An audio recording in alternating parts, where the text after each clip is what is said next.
saudara-saudara sekalian, sahabat kami dimanapun saudara berada, bertemu lagi dengan NBC Nariano Bali Channel. Kami sampaikan pada hari ini kami bertemu dan akan berbincang-bincang santai dengan seorang tokoh pemuda. Tokoh pemuda yang cukup ganteng ini. Namanya Iputu Putra Jaya Wardana. Titelnya SEMT apa ya? Dijelaskan. Beliau adalah dari Lembaga Komunitas Pemuda Milenial Bali. Panggilan beliau Jaya Wardana ya? Jaya Wardana. Pak Jaya, saya tidak panjang lebar, silakan perkenalkan diri sendiri. Dulu sekolah di mana, kemudian kerjanya apa.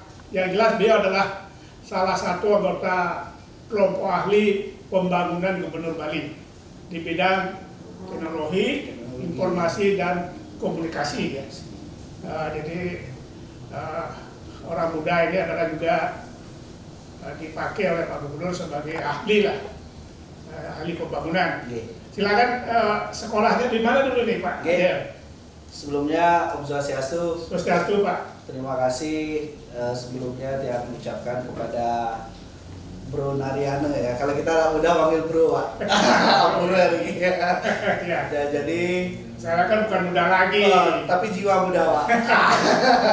Nah jadi tua. Terima kasih kita udah diundang di acara yang luar biasa ya. Acara NBC Nariano Bali Channel. Nah luar biasa sekali ini. Nah jadi kita terhormat sekali ya, saya selaku Ketua Umum Komunitas Pemuda Milenial Bali Pak, sudah diundang di sini untuk sedikit ya kita sharing lah dengan teman-teman milenial khususnya yang ada di Bali.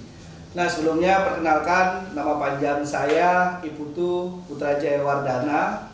Nah, saya asal Kedonganan, Putra Badung Pak. Putra Badung ya. Ya jadi singkat riwayat pendidikan saya S1 di Universitas Udayana, S2 di Institut Teknologi Bandung. Di Bandung ya? Di Bandung Pak, kita Pak, di tahun 2012 sampai 2014. Teknologi Bandung. ITB. Berarti sama dengan Pak Gubernur dong? Pak Gubernur kan senior jauh Pak. Rating jauh. Jauh. Nah Ya, jadi satu kampus lah. Satu kampus alma mater kita. Iya, satu alma mater. Nah jadi kita di Komunitas Pemuda Milenial Bali ini ingin merekrut anak-anak muda yang mempunyai ide kreatif, terutama Pak, inovatif, intinya untuk perkembangan Bali lah Pak ke depannya. Mulai kapan itu ide ini muncul itu? Jadi Komunitas Pemuda Milenial Bali ini baru Pak terbentuk di 2020 Pak. Nah jadi awalnya kita membentuk komunitas ini melihat banyak sekali anak-anak muda yang punya potensi tetapi bingung Pak mencari relasi akses kemana. Nah jadi kita teman-teman juga yang mempunyai basic yang berbeda, kita berkumpul ya, kita membuat legalitas Pak. Kita membentuk ada beberapa bidang, jadi bidang yang bisa bersinergi tentunya dengan pemerintah Pak. Kita ada 10 bidang sekarang. Bidang apa ya? Kita ada bidang TIK, ada bidang parekraf Pak, ada bidang peduli lingkungan, ada bidang perempuan, intinya yang ada kaitannya dengan pemerintahan. Jadi kita ada core untuk bekerja sama ke depannya dari sisi mana komunitas ini bisa masuk di kepemerintahan Pak. Jadi sifatnya sukarela. Ya, kita sukarela Pak. Kita sukarela. Jadi intinya teman-teman ini yang mau mengembangkan Bali berkumpul di sini Pak semuanya. Jadi ada kemarin contoh ada orang yang mempunyai basic di bidang lingkungan hidup. Jadi kita mengadakan kegiatan yang namanya plastic exchange Pak. Plastic exchange itu gimana? Kita mengambil sampah plastik ke desa-desa.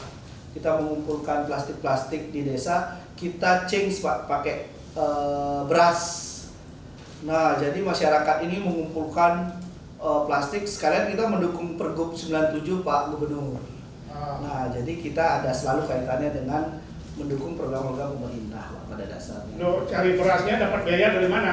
Kita kebetulan kita tahu kan masing-masing BUMD, BUMN itu ada CSR Pak. Kita mengajukan proposal. Ya. Selain itu kita juga sukarela Pak. Masing-masing anggota itu nyumbang berapa kemampuan untuk mendukung kegiatan program-program yang sudah dilaksanakan. Ya, kalau menurut Pak Jaya, antusias anak-anak untuk kumpul seperti ini ya, ini kan produktif sifatnya. Sebab di bagian lain juga banyak orang yang tidak mau kerja, duduk-duduk di di balai banyak, tapi ini kan kreatif sifatnya. Kira-kira banyak yang ya bisa diajak begitu pemuda kita.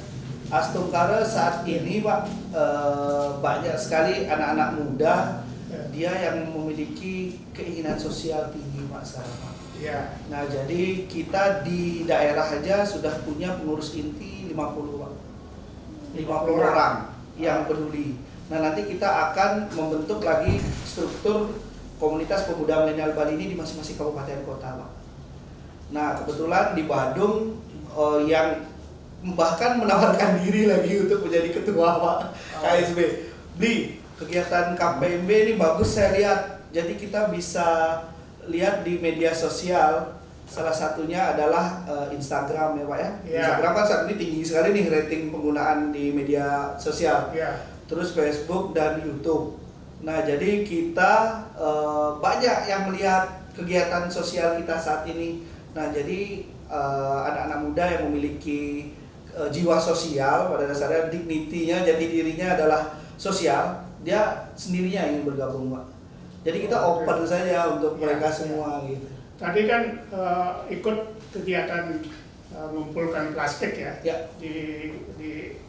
Ditukar dengan beras. Bidang-bidang lain apa yang sudah dikerjakan lagi? Kayak kemarin kita juga bidang lingkungan juga Pak, tidak terlepas dari sosial. Kita juga kemarin penanaman mangrove, serbu mangrove Pak, di salah satu desa di sebelah selatan Pantai Timur, tepatnya di Desa Kedonganan. Nah jadi kita ikut serta mendukung program dari Kementerian DLHK ya Pak ya, untuk pembagian benih-benih mangrove. Nah jadi kita sebagai penghubung untuk memberikan bantuan kepada Desa Kedonganan untuk penanaman mangrove, karena kita melihat sudah semakin skalabilitas mangrove itu semakin mengecil dia, makin sedikit. Nah jadi kita punya ide untuk menanam, kita ketemu desa setempat oke, laksanakan. Jadi kita langsung eksekusi Pak. Anak muda kajiannya sedikit, eksekusinya yang jelas Pak. Nah ini, karena kita kan kumpulan anak muda dari berbagai berbagai kesenangan ya, dari berbagai hobi dan sebagainya. Jadi program mana itu jelas itu apa ya spontan aja. Kalau dalam setahun misalnya. Kalau kita sesuai visi-visi Pak, kita ada visi-visinya. Nah, jadi visi kita ini mewujudkan generasi milenial Bali unggul Pak, dalam tatanan nilai-nilai Pancasila. Mewujudkan generasi milenial Bali unggul, kita harus unggul Pak. Karena kalau hanya sekedar milenial tanpa unggul, kalau Pak Jokowi bilang SDM unggul gitu. Nah jadi tetap dalam bingkai nilai-nilai tatanan Pancasila. Kita tidak boleh lepas dari nilai-nilai Pancasila. Gitu. Oh gitu, unggul dan bingkai nilai Pancasila. Nah, itu apa itu diisi dengan apa itu biar mereka bisa unggul, biar bisa sesuai dengan Pancasila dan sebagainya, apa materinya, substansinya. Nah jadi kemarin kita juga mencari informasi Pak, ada di pemerintah Provinsi Bali. Nah jadi untuk mewujudkan unggul itu ada bidang dinas koperasi dan UMKM mengadakan pelatihan Pak. Nah jadi kita mengirimkan milenial ini untuk dilatih di sana Pak.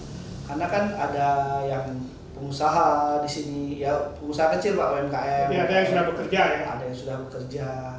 Dan bahkan sekretaris saya pun sekarang udah jadi kepala desa Pak, perbekal.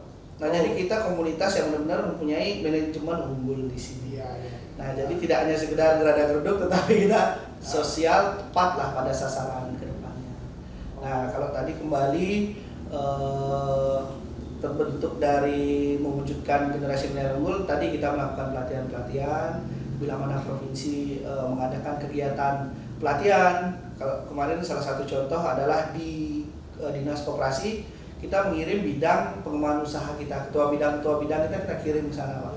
Sehingga mendapatkan pemahaman-pemahaman baru dari teman-teman yang memang expert di bidang itu, di bidang pengembangan usaha. Itu sih kita, Pak, salah satu mewujudkan generasi milenial.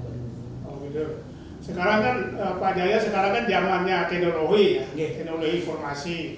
Jadi Instagram, apalagi Facebook, YouTube, WA group dan sebagainya.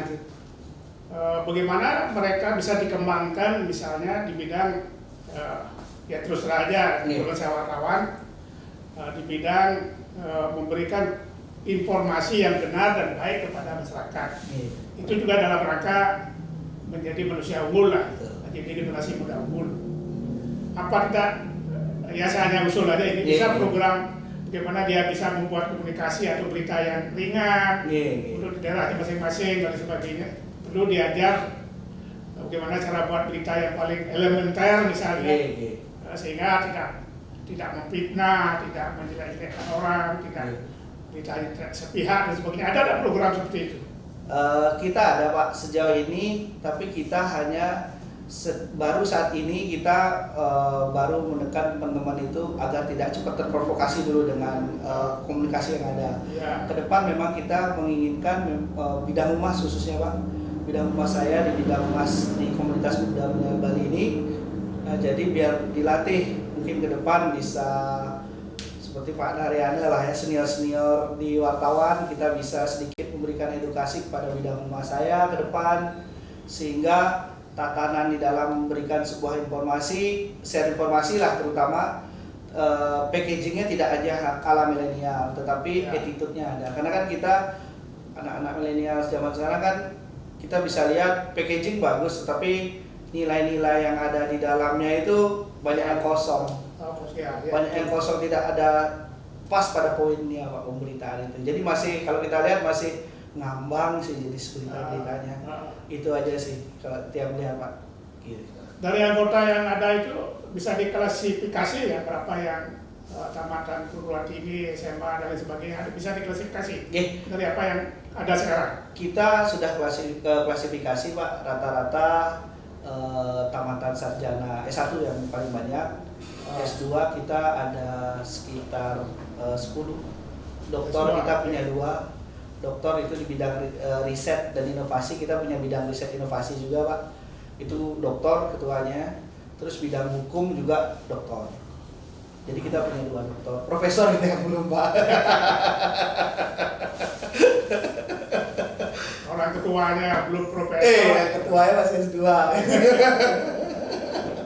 Pak Jaya ini adalah dosen Universitas Mahendra Data ya. Fakultas Teknik. Teknik ya. Jadi beliau adalah seorang dosen yang juga mengkoordinir milenial unggul Bali. Itu keinginannya. Jadi targetnya apa nanti, Pak Jaya? Target, Pak, untuk mengumpulkan orang-orang milenial ini. Targetnya tentunya kepentingan dari teman-teman milenial tercapai, Pak. Karena milenial ini banyak sekali punya kreatif ide, Pak, tapi tidak disambut meriah oleh pemerintah. Itu terkadang milenial tuh menjadi sebuah bumerang untuk pemerintah, Pak. Makanya saya harapkan milenial ini memiliki ide yang matang. Jadi kita di sini sebagai filterisasinya. Ketika ide ini matang, kita akan membawa ke pemerintah tentunya, Pak. Kebetulan kan karena kita saat ini dipercaya sama Pak Gubernur Bali menjadi tenaga ahli beliau, jadi mengkomunikasikan dengan Bapak kan kita tinggal by WA bisa, by phone bisa. Jadi Bapak nanti akan mengarahkan dinas ini yang terkait dengan bidang yang yang dibawa oleh milenial ini cocoknya ke OPD ini. Nanti kita kerjasama dengan OPD lain. Gitu sih, Pak. Saya mungkin ingin ke belakang sedikit, Pak Jaya. Yang dimaksud milenial ini pemikiran atau umur seseorang? Nah, gitu Pak dijelasin. Saya udah tua nih, Kalau kita, Pak, kadang ada yang bertanya, Pak, kok sudah pemuda si milenial lagi? Nah, gitu, Pak. Nah, jadi kita komunitas pemuda milenial Bali, gitu. Kalau komunitas kan kita tahu, Pak, perkumpulan, kan gitu. Kalau pemuda, kalau kita cari arti di wiki Pak, Wikipedia adalah individu yang sedang berkembang. Itu arti dari pemuda Pak. Jadi kalau kita lihat 45 mau dia usia berapa, kalau individu yang lagi berkembang kayaknya Bapak maksudnya di pemuda Mas. Nah jadi itu individu berkembang. Kalau milenial ini era Pak kelahiran. Oh era. Kelahiran 1980 sampai 2000 Pak. Nah itu milenial. Kalau generasi sering disebut generasi Z itu apa? Z nanti di atas milenial. Milenial ini kita generasi Y Pak. Oh gitu. Wah ya, kalau Z ini nanti ke depan entah apa namanya setelah milenial ini kan Pak. Oh ya. Nah jadi kalau saya sering menjadi sharing sama teman-teman milenial lah, kita jadi pembicara itu. Ya. Generasi Y ini adalah the founder of digital system. Kita yang membangun digital system ini. Iya. Justru generasi Z ini adalah generasi yang akan mengembangkan saja Pak. Kita core di sini. Yang membangun itu yang Y. Generasi Y ini. Seperti lihat kita menteri Gojek, Nadiem juga masih generasi milenial, Pak.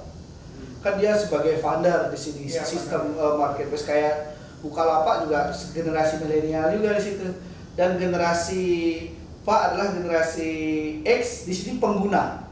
Saya generasi mesin teks. Itu generasi pengguna Pak, tapi menggunakan juga kan generasi smartphone. Nah, itu maksudnya. Jadi kalau yang sering bilang kita adalah nahkodanya. Nahkoda dari the founder of digital system.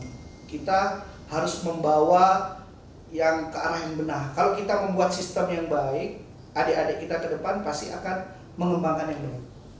Jadi kalau kita membuat sistem aplikasi yang salah, jadi adik-adik kita akan mengembangkan juga yang salah.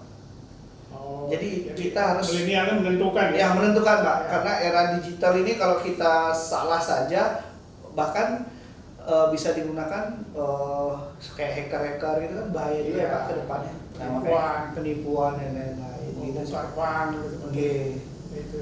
Betul Pak. Iya. Jadi luar biasa ini saya baru ada ilmu baru juga ya. Pengalaman baru juga bagi kita. Selama ini hanya dengar generasi Z, generasi Y Z gitu. Ya. Saya kira itu. Lalu di komunitas saudaranya ada hubungan dengan politik nggak? Nggak, kita nggak ada politik Pak. Ya. Tetapi kita tidak melarang teman-teman politik untuk bergabung. Jadi ada banyak teman-teman yang sudah menjadi dewan itu ikut menjadi anggota kita banyak Pak. Oh gitu. Ya, karena dewan-dewan yang saya lihat ini anak-anak milenial Pak.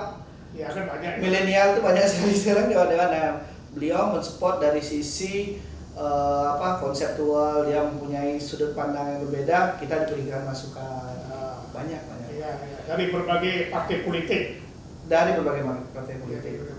Kebetulan juga dewan pembina kita kan Pak Gubernur Bali, Ya. Pak Wayan Arteripe juga berkenan menjadi pembina kita. Ya. Terus ada Bang Kontasi Mamora itu ketua Ikatan Batak Bali. Jadi kita nggak mengenal suku, adat, budaya, agama Pak. Semua jadi satu NKRI Pak. Nah sekarang gubernur kita kan visinya Nangun Satkerti Lauko Bali. Ya.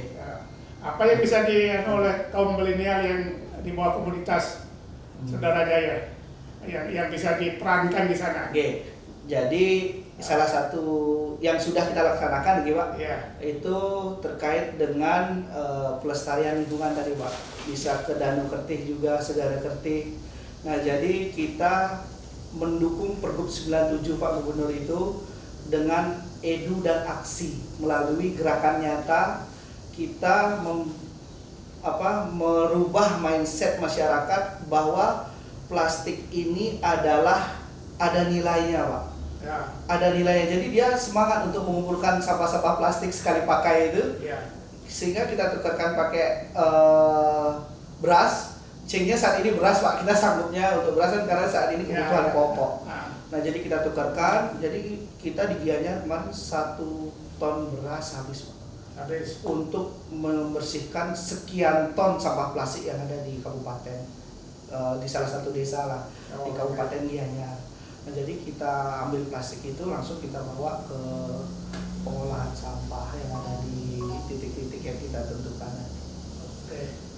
Ya, terima kasih Pak Jaya. Saya kira lumayan kita bicara soal milenial.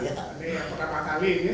Kalau Pak Jaya ada harapan untuk teman-teman milenial, generasi muda untuk membangun Bali ke depan sesuai dengan apa yang diharapkan oleh pemerintah kita, coba jelaskan dalam 1-2 menit, silakan. Ya. Terima kasih. Harapan saya selaku Ketua Umum Komunitas Pemuda Milenial Bali ya, pada teman-teman milenial tentunya kita jangan mudah terprovokasi dengan yang namanya media. Jadi media ini kita harus benar-benar analisis lagi apa sih yang dimaksud dengan pemberitaan yang ada di dalam media tersebut. Jadi karena banyaknya berita-berita hoax ya Pak ya, itu terutama yang harus kita perangi. Jadi sekarang anak muda ini kan mentalitasnya bisa dikatakan minim Pak, karena mencari sumber informasi itu hanya satu sumber aja sudah diartikan bahwa itu valid beritanya. Gitu. Sekarang kan kita yang perlu kita tekankan adalah sumber-sumber informasi yang jelas lah sumbernya, mungkin dari maaf kita sebut Pak ya, Kompas itu kan udah jelas itu sumber-sumber informasinya, itu udah valid lah intinya. Nah jadi itu yang pertama. Yang kedua, jangan pernah berhenti berinovasi atau berkreativitas di era pandemi, karena kita anak muda banyak sudah melakukan pengembangan usaha di era pandemi ini menggunakan smartphone yang ada.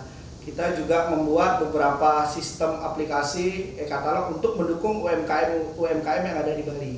Nah, jadi teman-teman yang punya usaha kecil jangan pernah takut untuk mempromosikannya di mana. Kayak gitu. Kita masih punya benda kecil ini yang bisa kita gunakan dan kita akses ke seluruh dunia. Jadi itu. Nah, jadi buat teman-teman milenial tetap berinovasi, tetap kita taat kepada protokol kesehatan terutama di era Covid ini ya Pak ya. Dan kita dalam jangka waktu dekat ini mari kita dukung pemerintah baik itu pusat, daerah untuk mensukseskan vaksinasi COVID-19. Jadi jangan pernah takut untuk vaksin, karena ini untuk diri kita pribadi dan untuk ekonomi tentunya. Percepatan ekonomi pulih kembali. Terima kasih Pak. Oke, terima kasih saudara-saudara sekalian, sahabat-sahabat kami dimanapun saudara berada, khususnya kaum milenial. Saya kira itu wawancara kita secara singkat, santai dengan Pak Jaya Wardana. Jadi harus ingat Pak, Raja Majapahit pertama Pak. Oh gitu. Kertarajasa Jaya Wardana. Itu wawancara singkat kita dengan Jaya Wardana mengenai kegiatan dan aktivitas milenial Bali. Yang kebetulan beliau sebagai bosnya, mudah-mudahan apa yang dilakukan cukup bermanfaat lah bagi kompetensi kita di Bali membangun visi Gubernur Bali Nanun Satyaki Loko Bali. Sekian, terima kasih. Kita tutup dengan Pramu Santi. Om Santi. Salam milenial. Oke.